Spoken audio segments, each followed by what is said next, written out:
Mastering the past continuous tense, sentence transformation. Hello learners. Welcome back to our English language learning series. Today, we'll be delving deep into the past continuous tense. But we're not just going to talk about the rules. We're going to make this interactive by giving you an opportunity to rewrite sentences using this tense. The past continuous tense is a key component of English grammar, and with practice, you'll soon be using it like a pro.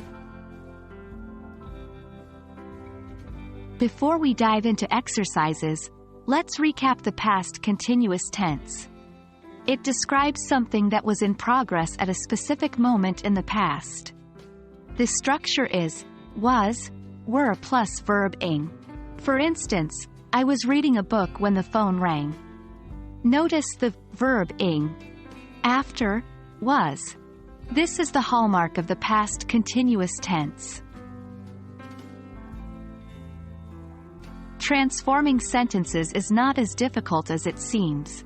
Here, the key is to ensure that the meaning of the sentence remains intact while changing its structure to match the past continuous tense. Let's take an example. Suppose the original sentence is, "She cooked dinner when I arrived." To transform this into the past continuous tense, we'll have to change cooked to was cooking. So the transformed sentence is, "She was cooking dinner when I arrived." See how the meaning is preserved but the structure has changed? That's what we're aiming for. Let's dive into the exercises. Below are some sentences. Your task is to rewrite them in the past continuous tense. 1. I played the piano when the guests came in. 2. He cleaned his room when his mother called. 3. They watched a movie when the power went out.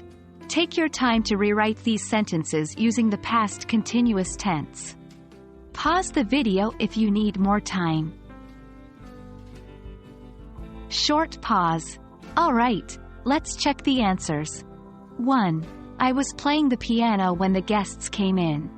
2. He was cleaning his room when his mother called. 3. They were watching a movie when the power went out. Well done if you got these right.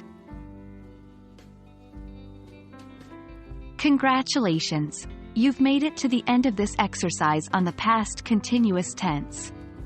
Keep practicing the transformation of sentences using this tense, and soon it will come naturally to you.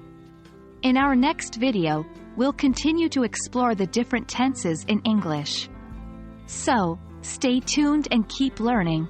Thank you for joining us today, and we hope you found this lesson useful. Happy learning, and see you in the next video.